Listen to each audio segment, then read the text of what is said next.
Hi, and welcome to part 2 of the Whaka 100 podcast for 2025. I'm your host, Richard Greer from TeamCPNZ.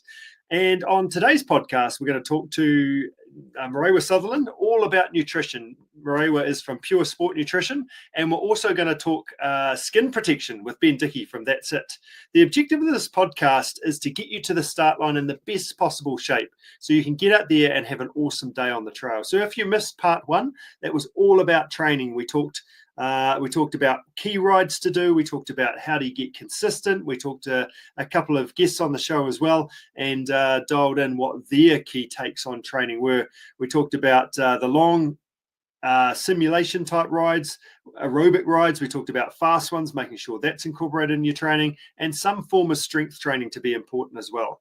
As I said, today's all about nutrition. We're going to talk to Marewa about your training nutrition, recovery nutrition, and then also your race nutrition to give you some ideas of what to actually have come race day. And episode 3 is going to be all about mental toughness, where we talk to sports psychologist Warwick Wood. So make sure you dial in for that one as of next week.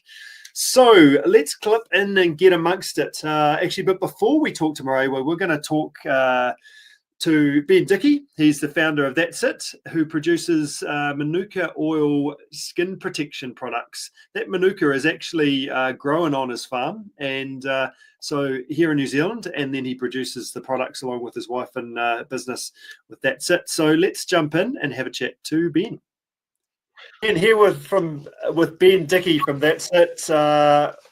Ben, do you want to tell us what That's It is? And you guys have been part of the Whaka for a year or two now. Tell us why you're involved in the Whaka and why that's so good for you guys. Yeah, hi, Rich. Yeah, we've been involved with the Whaka. This will be our third season, third year sponsoring.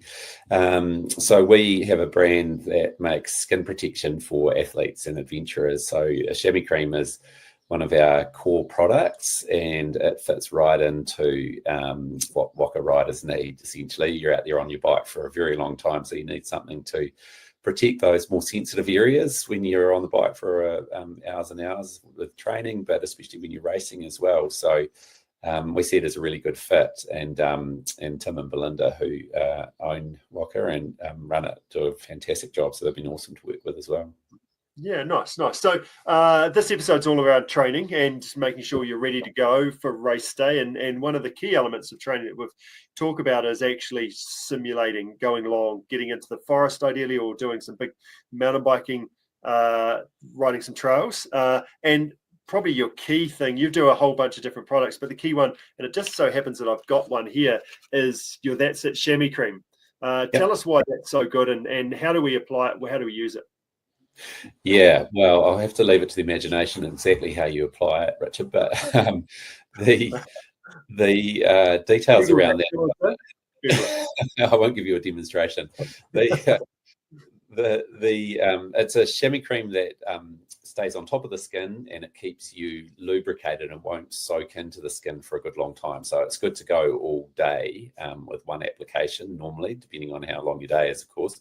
But it's 100% natural as well. So it's actually an emulsion of different oils, some beeswax in there, and some of our manuka oil, which we grow on the farm, which keeps it antifungal and antibacterial as well. So it's got all the goodness for your skin, as well as the formulation to keep it on top of your skin, which is actually, for a natural product, it's really hard to do. A lot of the chamois creams you'll find out there are got petroleum based, which is sort of basically just sits on top and that's not very compatible with your skin. So we're really pleased with this product. It's a natural product that does the job as well really well. So it's key to put it on before you ride. Don't wait till you're chafing and full of regret and then put it on, although it will help afterwards if you're full of regret as well. But certainly works a lot if you put it on early. That's my one key piece of advice if you've got any to take away. Yep. And I haven't used this, or I've used this in anger, but I haven't used this in anger of sort of going long. So it's different when it rains. I've using a different product, but I found that I had to reapply when it was a wet day, and the forest gets a bit like gritty. So, and your shorts get wet and stuff like that. So that's a really good thing to do. So that's maybe something why, like a small tube like this is good. Not a bad thing just to have in your maybe your drop bag at the aid station, and you might feel that you just need to reapply just to make sure that you're comfortable. And if you're comfortable, you're going to actually put your effort and energy into riding your bike rather than going, oh gosh, my butt's so sore. Yeah, very similar to running. If you're starting to get blisters, it's all you can think about. If you've got a chafed bottom, it really takes up a lot of your focus and your mental energy. So yeah, if you can just tick off one thing that you don't have to think about, and then you know when you're out there for however many Ks you're doing in the Whaka, it's you've got plenty to think about as it is without having to worry about a chafed bottom. Nice, Ben. So how do people find you? You're going to be at the expo prior, so yeah, I'll be there at expo with our That's Tent. We'll certainly have any if you need any last minute purchases, we'll have plenty of product there as well. Yeah, you can find us online if you want to purchase early at that's.nz as well. Yeah, that's good. And that's the thing, is practice what you're going to do on race day. So get some of this and go riding long, see how it feels, see if you feel like you do need to reapply it, do it in the rain as well. How does that feel? And hopefully as a result of that, you'll go and have an awesome day. Yeah. All sound advice. Yeah, well done, Ben. Thanks for joining us, and we'll see you on race day. Great. Thanks, Rich. Well done. Just like that. Well done, Ben Dickie. And yeah, we need to focus on the right things, making sure we're actually dialing in the nutrition and thinking about the trail. So rather than thinking about being sore on the bike. So super important. So let's crack on and talk all things nutrition with Marewa Sutherland from Pure Sport Nutrition. Team, welcome to the podcast and welcome to Marewa Sutherland. Marewa is one of the head honchos of Pure Sport Nutrition, who are going to be a key provider at the Whaka 100 this year. Marewa, how are you getting on? I am well, thank you, Richard. Thank you for having me on. I am looking forward to chatting all things Whaka. Yes, that's right. And all things nutrition, both on and off the bike, because at the end of the day, this is a nutrition-a-thon, isn't it? Like, we've got to have some skills, we've got to have some fitness, we've got to get our head in the right place. But if you don't fuel your body properly, you're not going to be able to perform to your potential. Yes, 100%. And I think we can all agree that probably starts a few months or even years before race day comes around. So the earlier we can get onto nutrition, the more we'll get out of it on race day. 100%. Do you want to just give us a wee background of you, Marewa? You've ridden your bike lots in the past as well, as part of building Pure Sport Nutrition too. That was sort of part of your sort of need to find a nutrition product that worked for you. Yeah, it does actually. It did start on the bike, this journey of Pure. It feels like a whole nother life away. We were just chatting about the amount of children we've accumulated between us since that many years ago. But I guess I had a rowing background, then moved into cycling around the time of university when I was studying sports nutrition. And lucky enough to jump in one of the local Christchurch trade teams and be surrounded by the most phenomenal athletes who were all doing crazy things like going to the Olympics and things. So I was just there sort of as a bit of a, I don't know, older and not sure what I was trying to achieve. But anyway, I guess we figured out the more we race, there wasn't much on the market back then, and we were spending 8 hours on a bike training and racing, and it's a sport of endurance, and we just saw a real gap for stuff that actually worked. And that's in the developmental stages of Pure. We gave it to every cyclist we knew. So we were able to refine what we were bringing out before it actually hit the market, because we're having all of our cycling mates telling us the feedback and stuff. So yeah, kind of started on the bike. Yeah, good stuff. And we'll talk about products soon, maybe a little bit more in detail to get people sorted when we talk about race nutrition. But let's crack into, as I talked about at the top, we want to talk about off the bike nutrition for a start. And you mentioned it could even start a couple of years before this event. Talk me through sort of your thinking around that. What are we doing day to day to help us out to make sure that we're in the best possible shape come race day? Yeah, in terms of day-to-day nutrition, it's about getting the basics right. But the layer on top of that is what we're actually doing on the bike in terms of training and matching that to our nutrition needs. So you and I could probably say what a base diet is, and everyone could agree. It's getting enough protein in each meal. It's actually getting a lot of fresh fruit and veggies on the board. It's about the real food. It's about eating proper meals around your training. It's also a lot about fueling training correctly. we have a lot of weekend warriors out there that are actually training at levels of elite athletes. So you can't forget that, and it's something you actually need to put some focus into during your training to nail your nutrition so that your base diet is also adequate, and those two go hand in hand for obviously getting fitter, faster, stronger, all those things. Otherwise, essentially, you're just running yourself into a little bit of a hole. So yeah, there's lots at play when it comes to base nutrition, but it is a key point to, I guess, race day nutrition. It starts at base. You could have the best race day nutrition plan in the world. It wouldn't matter if you hadn't put in the base support, I guess, around your training. Training is a lot about consistency and turning up on a regular basis and stacking sessions on top of one another over time. And I guess that's a big part of nutrition, isn't it? If you talked about you're putting yourself into a bit of a hole, therefore you're setting yourself up to more likely being sick. So therefore you're not going to be able to do that consistency. So that's part of that energy intake, but also the nutrients that you get from your food as well to be strong and healthy. Yeah, 100%. Yeah, it all goes hand in hand. And I think you layer on top of that your hydration and also then your rest and recovery. So you can train for many, many hours, but are you actually overtraining, or, you've got to do what's right for you in that scenario. Yes. What about protein intake? We talk about that a lot these days. How do we need to think about that from a training perspective, riding your bike? Yeah, so I guess anyone training for this type of event will most likely have an increased protein intake, and it could be starting at like 1 gram per kg of your body weight. So that's like, if you're 80 kgs, that's 80 grams a day, but it could go right up to like, say, 2.5 times your body weight. So that's quite a big spectrum of protein intakes. And I always say the key thing is just knowing what good protein sources are and making sure they're in each meal. And if you're finding you're thriving with your training, you're feeling really good, then that's great. And if you're finding you're struggling, then you might want to have a look further into it and actually figure out how much you are having over the course of the day. Okay, that was my question. 1 gram per kg versus 2.5 grams per kg of body weight. How do you know? So the key way you know is by actually, first of all, how do you feel? Am I feeling like I've got energy to burn and feeling like I'm full and sustained through my day?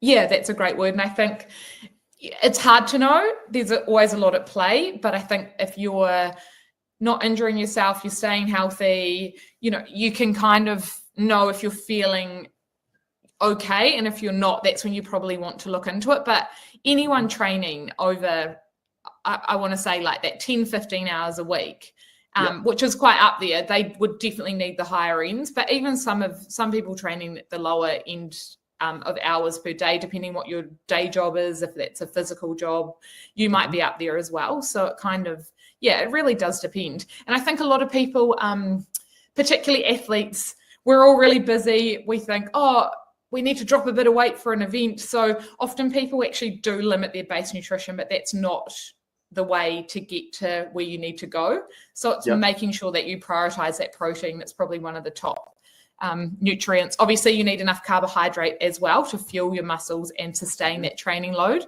So it all really goes hand in hand. But protein is pretty key. Can I just ask about that weight loss? Because it is a thing. And there'll be lots of people that will be thinking about that in regards to this event, because there's so much climbing in it. And whichever event that you're doing, it is a power weight ratio game. If you weigh a few kilos less, that is going to help you out up the hills and mean you're not out there for quite so long. So is it because you're saying that's not what we want to do necessarily? Is that because it's a timing thing? We want to do that 3 months out opposed to 3 weeks out? I think your base intake and your natural training load should determine what your natural weight should be. If you're having to think you need to diet or take shortcuts to get to a certain weight, you're not doing it right.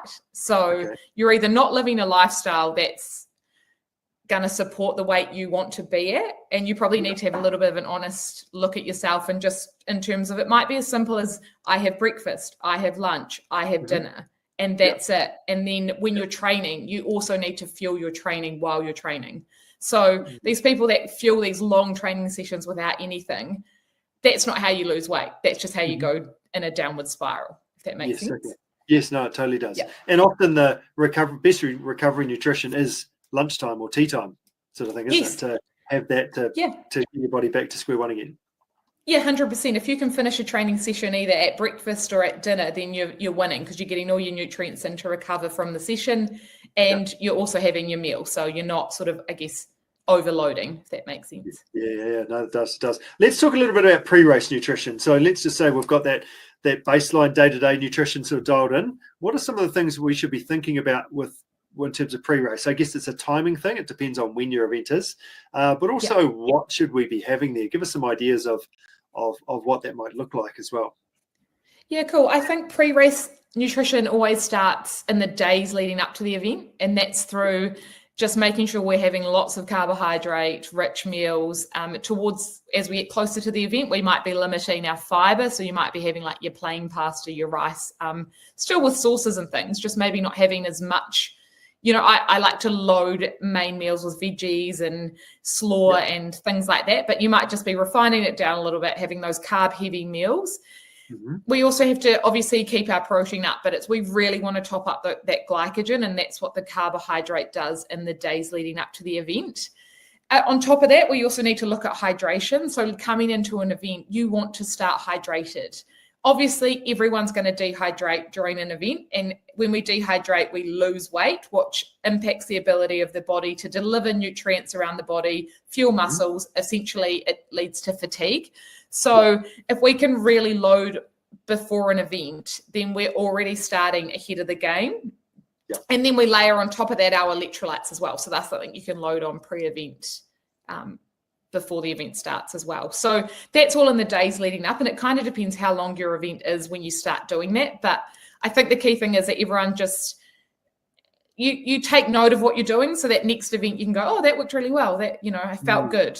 You don't want to go into an event sluggish as well. So there's a few different aspects around that area.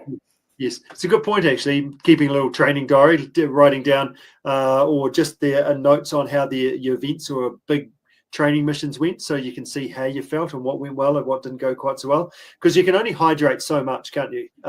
And I guess the amount that you're having is, you're not saying you have to throw out what you normally eat, it's more just emphasizing carbohydrates within your meal. Yeah, 100%. Yeah. And I think definitely switch to that sports drink that you're going to be using on race day, but in the lead up, because then you're getting your carbs, you're getting your electrolytes, and you're hydrating more efficiently than your water that is more likely to sort of pass through as well. Tell me whereas about that. Every day, Why is that? Why are you hydrating more efficiently with a sports drink opposed to water? Well, sports drinks have the carbohydrates, so the sugars, and then they have the electrolytes, and these help draw the fluid from your body into your cells, essentially. So it's all about concentration gradients. So that is really important in the process of hydration. And I think it makes it more effective. And when we're exercising, it needs to be effective because you don't want fluid sitting around in your gut, sloshing around while you're trying to exercise.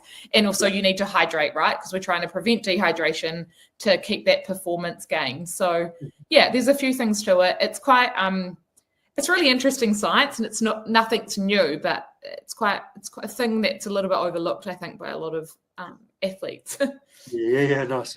So what about pre-race nutrition in terms of breakfast? What should we be? What's breakfast? What do we do there? Are we baking eggs? Are we cereal? What are some of the ideas that we should be shooting for, and why? Yeah, and I think for this, I would definitely challenge anyone listening to think about what they have on their long training days, what they're drawn to having at home before they go out training. I'm assuming people are sort of doing those long rides in the earlier morning to mimic race day situations here. So it's kind of what you're drawn to. And we've talked about this before. I think comfort food is something that's really important. It's got to work for you. It's, it's, in the science, we want to have less fiber. So that's your sort of more plain bagels, toast. But then people that thrive off porridge. And that's quite fiber heavy. So it really depends what works for you. But I think we want to have the carbs, really high carbs. That's a predominant nutrient we're trying to get in that meal. And then again, some protein to keep you full. Maybe I love Nutella on toast. I think that's a great race day. Yeah, good. Race day breakfast. And I always think like that's going to give me the sugar hit. It just feels like an all-round kind of thing. But again, it comes down to preference. And that's what you've got to use your long trainings to realize what you're going to have. If you have a coffee every day you go training, don't turn up to race day and go, oh, I'm too nervous. You need to try and factor these kind of things in before the day comes around. Yeah, nice. And a sports drink, is that a good thing to have for breakfast, just to pop up the amount of carbohydrates without having to chew through them? Yeah, I think so. Essentially, we would have had sports drink all the day before, so I try not to set the bar too high with how much you need to drink on race day, because obviously there's a balance between toileting, drinking. But yeah, absolutely, I wouldn't be drinking water on race morning. And then even we have a complete fuel called race fuel, which it is super high in carbs. It's up to 90 grams per serve, because it has a different type of carbohydrate. And that's another option for that pre-loading. So in the days, because you can get a lot of carb and not much liquid, and also pre-race as well. So it just depends what works for you, really. Yeah, good. So practice that. Have you got an idea of how many grams of carbohydrates that we should be shooting for in that pre-event meal? No, I wouldn't think it's a numbers-based thing. I think it goes on personal preference, how your gut's feeling. You've just got to be really in tune with nerves. There's a bit that comes into it. Some athletes, like, for example, the miler in this event, I think it starts at 4:20 or 4:30 in the morning. So for them, their pre-race breakfast might actually be the second meal after dinner the night before. And then it might just be as simple as a snack before the start line. So... there's flexibility around this, and it is just what works for you. So you're saying apple crumble and custard is effectively your pre-race meal the night before? Yeah, absolutely. With some ice cream. With some ice cream as well, yeah. And have that for breakfast. That's a fine breakfast. Yeah, that's good, isn't it? And I think the other thing with that is that if you can't stomach it, or if you are too nervous, or you're not sure if you've had enough, it's okay. It means that you'll go off the start line a little bit better rather than feeling quite so sluggish. But it just emphasizes the importance of nutrition early once the gun's gone as well and you're into it, doesn't it? Yes, yeah. I'm a big believer of fueling really early, because I think we all know that once we start fatiguing, everything just gets hard. It's hard to get the gel down. It's hard to find the food in your pocket. It's all just slightly downhill. Or uphill maybe in this event. But yeah, so early is, you can enjoy a gel early on because it's easy to get down and you're feeling good. You're not desperate for that energy. So I would start, we always say 10 minutes before you start, you can top up with a gel or some lollies. And then 15 minutes in, even earlier, you just start getting through your hourly nutrition. Yeah, good stuff. So speaking of hourly nutrition, what should we like? We're going to talk through logistics because that's part of it. How can I actually get some of this in? But what are we looking at in terms of carbohydrates? Is that the key thing? Do we need to think about fat or protein as part of this whole picture? Yeah, I guess we actually do, because a lot of these events in this race is that longer than that 2 hours. And after 2 hours, we do start using a proportion or a higher proportion of protein as a fuel. So we have to think about that in terms of wastage from muscle and trying to prevent that fatigue. So if we're doing a short event, then it's not so much of a problem and carbohydrate is the focus. But as the event gets longer and longer, that's when protein comes into it. So that can be through, it is quite an easy one, in my opinion, to take care of, because in these types of events, we will be having the real food. So it's just a matter of making sure that you're including options in your nutrition that do contain that protein. Yeah, okay, right. So in terms of hydration, what are we doing in terms of that, and how are we getting it in? What would you recommend there from a hydration perspective? Yeah, so I guess it depends on what you're planning to carry on your bike. Bottles obviously are the main one for bikes. Would you say people from your experience would do a camelback type scenario as well? I was just actually looking at this. I was looking at each event for a start and sort of how we break that down. But I think a camelback is a brilliant option. I really think that most people should have a camelback, unless you're going to try and win the thing and you're not going to be out there for particularly long. That's the only reason why you wouldn't, because it's hands-free. You have a drink. You can still be drinking as at the top of the trail as you're dropping into the trail, and then you just spit the hose out and then away you go, rather than trying to fumble around and put your drink bottle back away. And I think if it's easy, you'll do it. If it's hard, you won't. So there's no point carrying extra weight on your bike if you're not actually going to use it.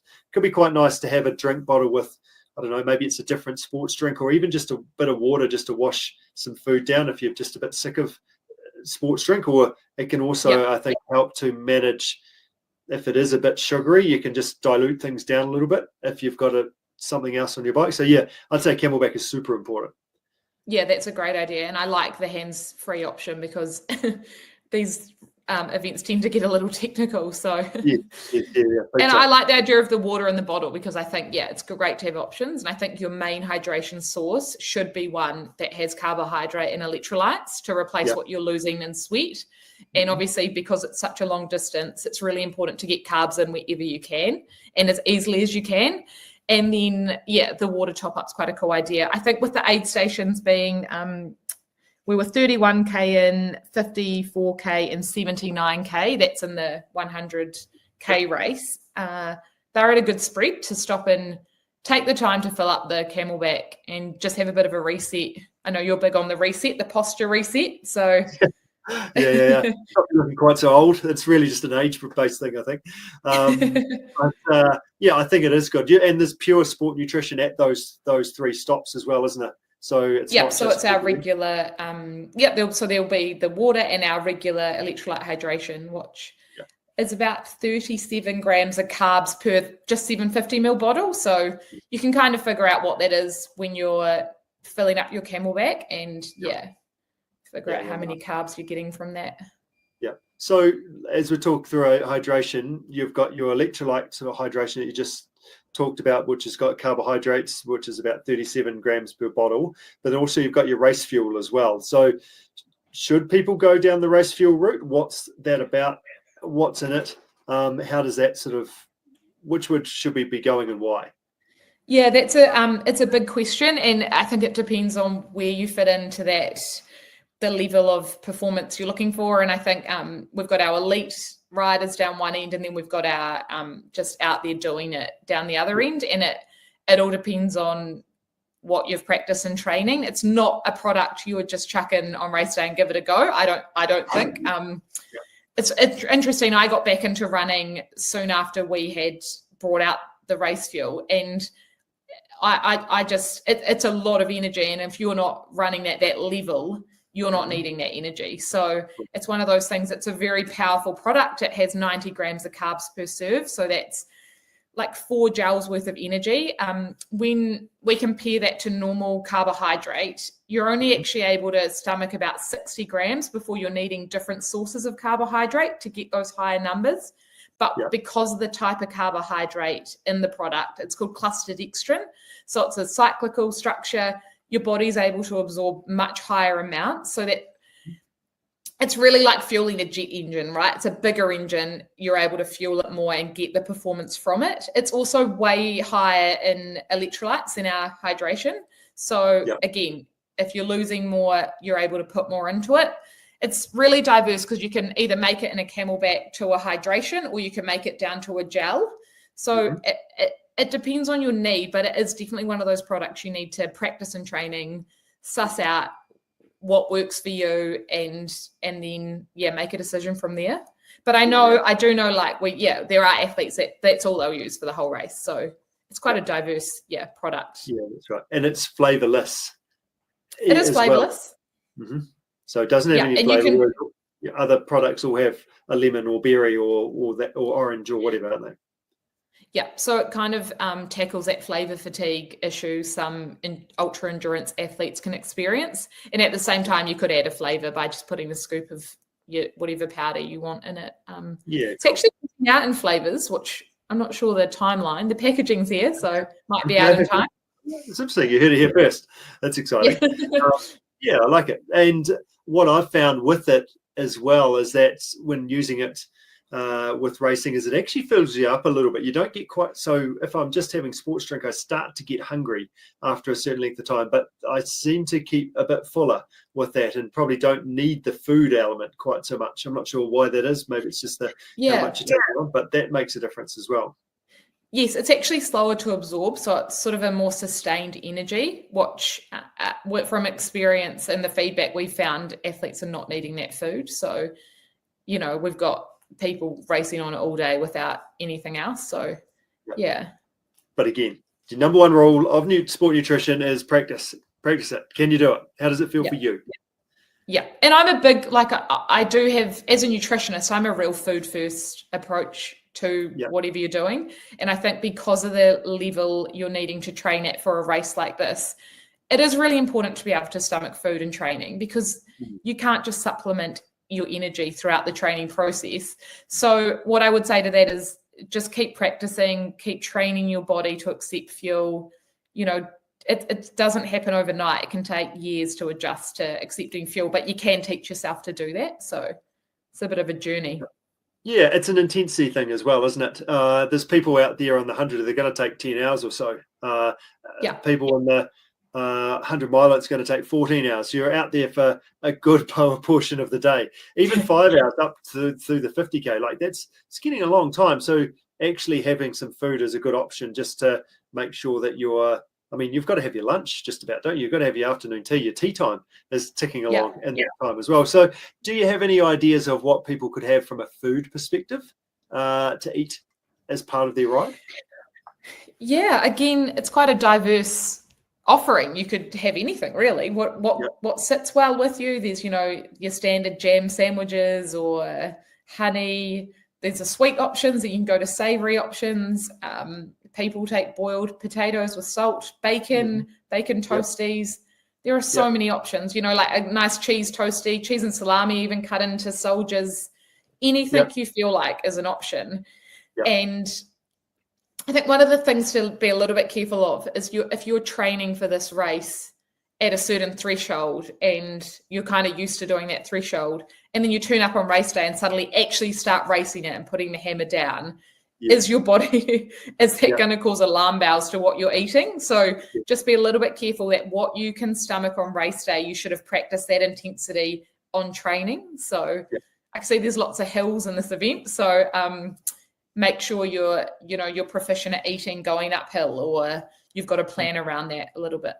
Yeah, that's really good advice. It's that intensity thing that can throw you out, and that's the bit that often is the reason why nutrition doesn't go quite so well, as I can't actually stomach this when things are going hard, opposed to waiting at the trailhead for my mates to turn up and I'm just chewing on a muesli bar quietly. Can you actually eat that muesli bar when you're huffing and puffing and don't have any saliva in your mouth?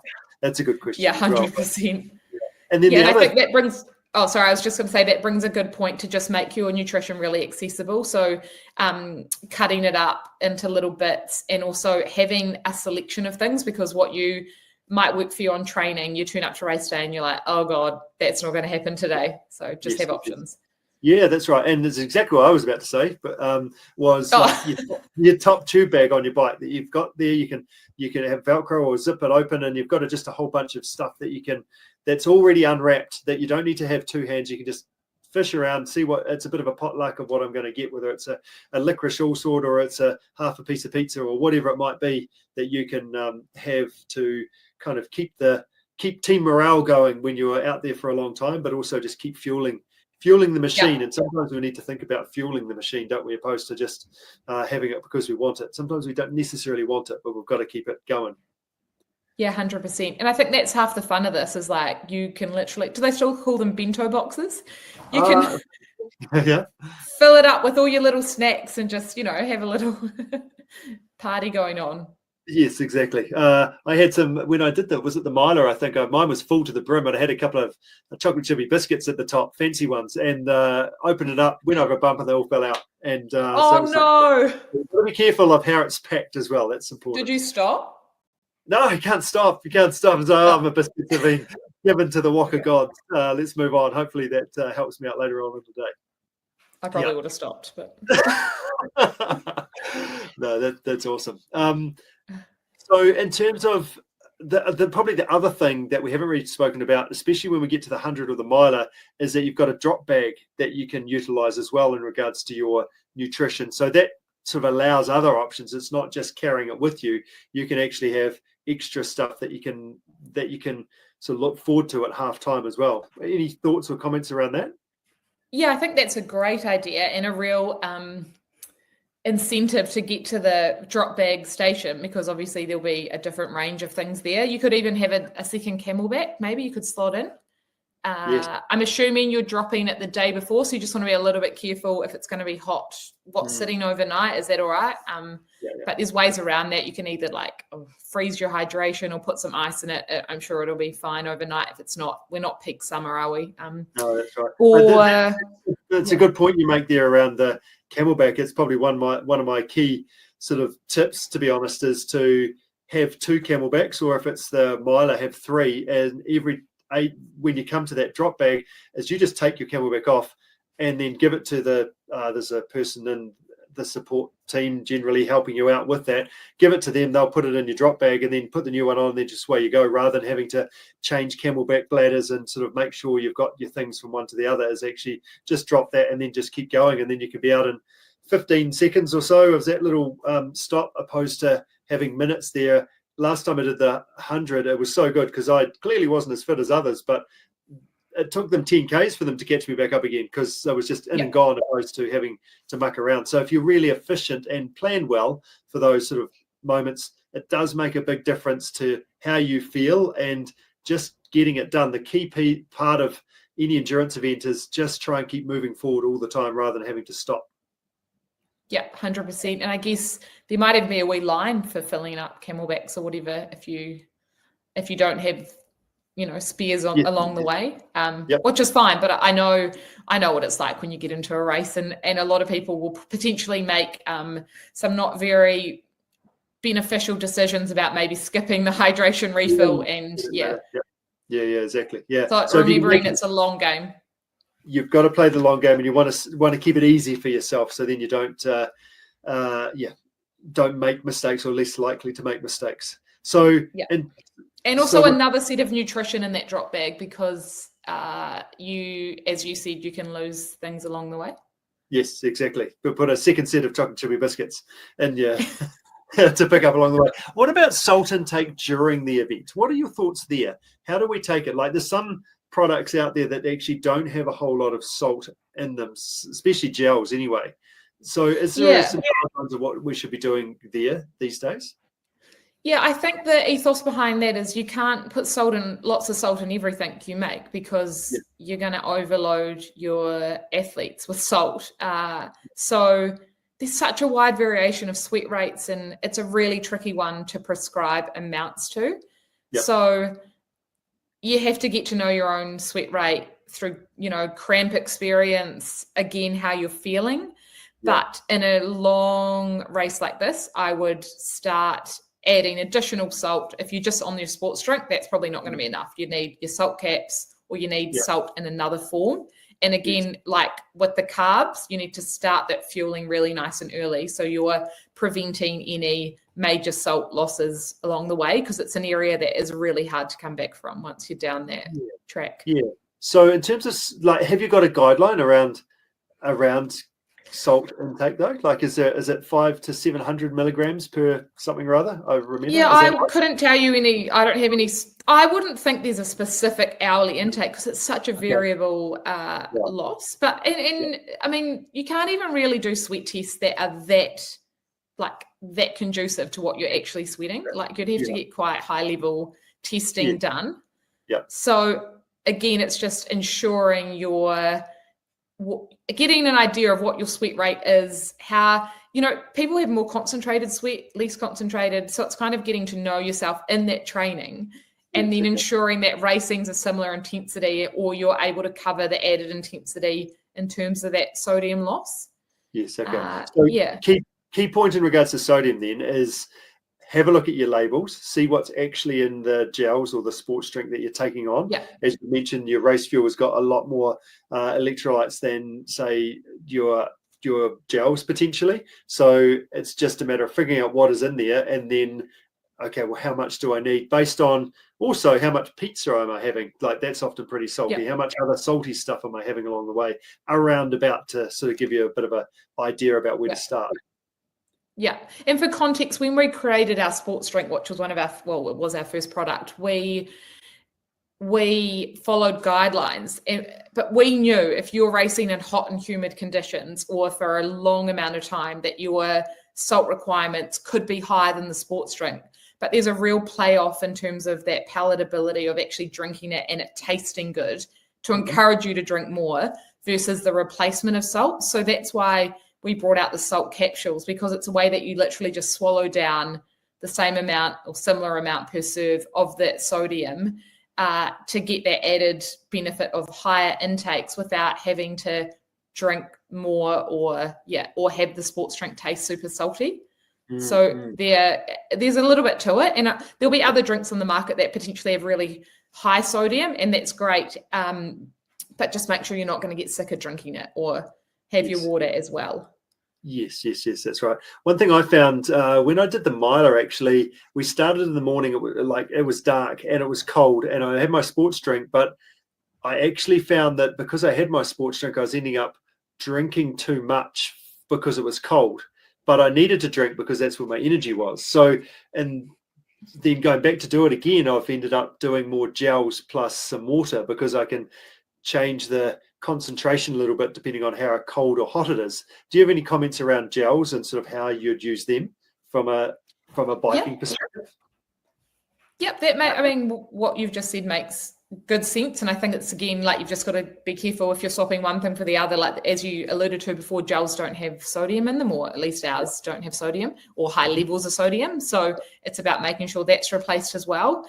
Gels are still one of the easiest ways to get carbohydrate in, because they're fast absorbing and they're good bang for your buck. Like, you literally swallow a gel and it starts at about ours are around that 25 grams or 30 grams of carbohydrate.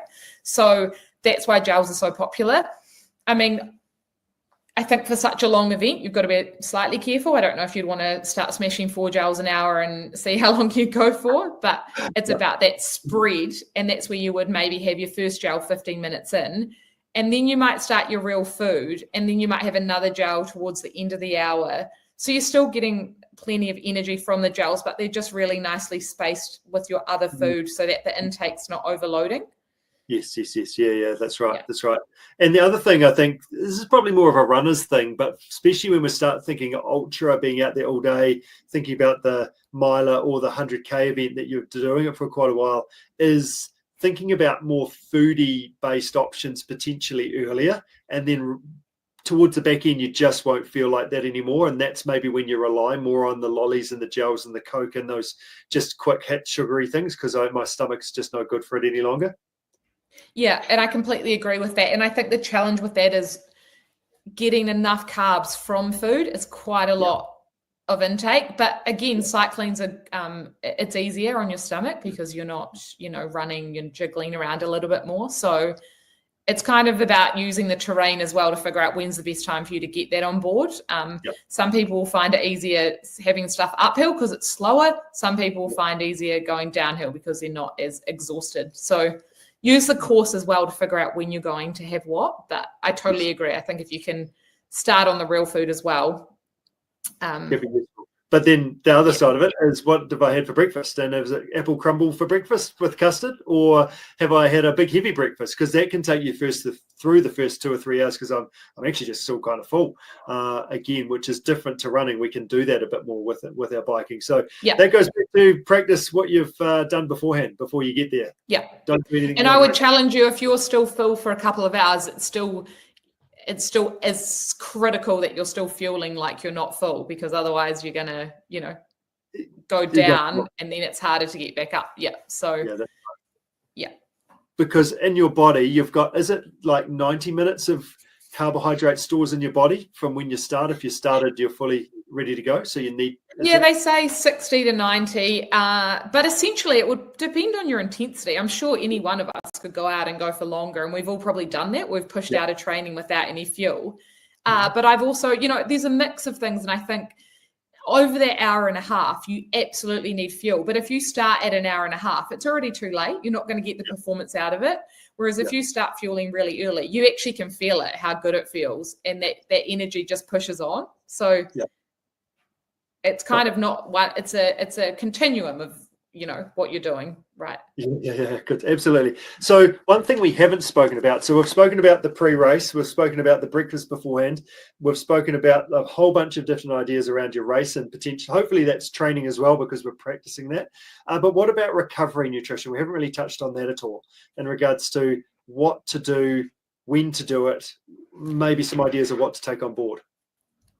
Yep. So recovery is super important because what happens when we're training or even racing, but predominantly training, you're depleting your body, you're stressing it. And that's really important to get what we talked about, getting faster, fitter, stronger. But if we don't put an end to that, then you're just going to keep depleting. And because we're essentially potentially having quite high training loads leading up to a race like this, it's actually really vital to stop that fatigue and get everything back on board so that you can really get the gains from that session and carry on at that next level. Because if we don't have that recovery in between sessions, we're not going to progress up the ladder essentially to get fitter. Yep. So that's where that timing window is important. If anything, it's just to get that recovery on board so that we're already, adding towards the next session we're doing. Yep. So recovery can look, as we talked about, you can finish at breakfast and then it's just a protein, carbohydrate-filled breakfast. It could also finish at dinner. It could be a second dinner if you're training after dinner. It's very wide, there's a big wide range of things you can do. And I always say it depends where you finish your training. Like if you're biking up in the hills and you're going to finish at the car park and it's, half an hour from home or an hour, then you really do have to have something there. And that's where a recovery shake's great because you're getting your protein, your carbohydrates, you're rehydrating all in one. And it's easy to get into the race into the session. Whereas if you're finishing at home, it's much easier to get on those real foods on board. Yeah, nice. On that recovery piece, I've just tried your new berry recovery shake thing the other day, and we were driving home from the Paparoa actually, and the fish and chip shop at 6 o'clock at night in Blackpool had finished doing fish and chips. He'd just turned his thing off because he'd run out of fish, and we didn't have any food. So basically, we had 3 of those, so one each, and we basically filled up the water, shook that up, and then that was kind of our food to fuel ourselves to get home. So super good. Nice. But it's good just because it fills you up and it gets you going, and just have water, and then it feels like I've sort of actually, I'm not scraping around to find whatever food I possibly could have. Yeah, and I think we designed that product because we do have an exercise recovery already, but we've put this one in the Performance Plus range because we've used that clustered dextrin, which is that type of carbohydrate where we're able to get higher amounts. We've put higher electrolytes, we've put the black currant in for antioxidants. We've really kind of elevated that as an all-round, and that's the gold standard of recovery. So again, what you've done is correct because you would keep having that until you're able to get to a main meal and carry on that recovery. Yeah. And I think also we'll talk about in terms of protein, you want to really aim for that 20 to 25 grams in that straight away snack or meal as soon as you finish your training. Yeah.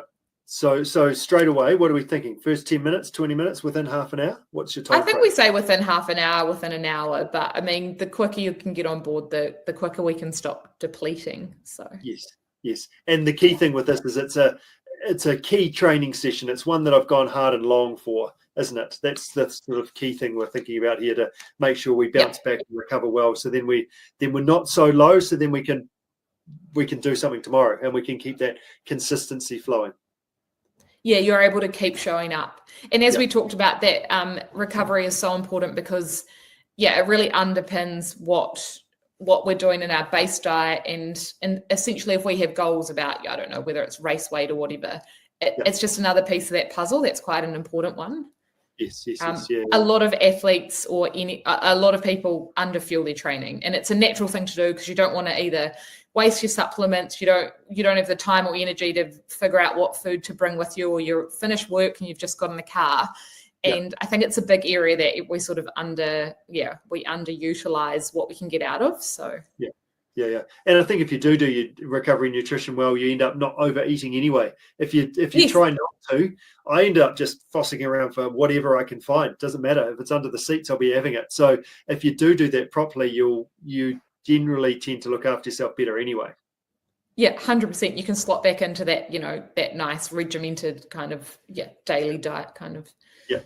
Nice. Marewa, we've covered a lot. It's quite impressive. But have you got any kind of parting comments to wrap things up in terms of Whaka 100 lining up for the event and making sure we do our nutrition well? Yeah, I mean, what an event. It makes me want to get on my mountain bike. Don't know if I'd be up to that level of endurance, but I think we've hammered at home so much in this chat about the training, and that's when you've got to really figure out what's going to work for you on race day. That's a time to play around with all your different supplements, what you're going to have when, and just really nut it out. And then come to the race day, I think it's important to enjoy it and just take the load off. You've done all the hard work. Race day is just about executing what you've already done and, having fun out there. And I think that taking the pressure off actually really helps elevate your nutrition, because you're able to just, get it in, enjoy it, and have a great day out. Good. And maybe share some of those sour squirms as we're going up the hill potentially. So then you can share the vibes around enjoying it. Yeah. Or maybe load up on salt capsules, because the amount of times in races you sort of you see the people cramping, you're just sort of handing them out. Yeah, this might help. Have a go with this. Try that. Yeah, that's right. Yeah, whatever we can take. So well done. Thank you so much for joining us, and all the best with your nutrition when you line up for the Whaka. Yeah, I'll let you know. I'll be able to feedback in real time what it was like. Well done. Thanks, Marewa. And just like that, we've got podcast number 2 in the can. Let us know if you need any help with your training. We've got Zwift sessions that run. We're doing 3 of those a week. We've got coaching support that we offer for, we've only got a couple of spots left available for that. So if you need a hand, need to dial in your Whaka 100 preparation, give us a yell. If you just want to answer some questions, flick us through and we can deal with them on the next podcast as well. So all the best with your training. Get out, enjoy some spring, enjoy some and some trails, and we'll look forward to catching up with you soon. Until the next podcast. Cheers, team. Ride well.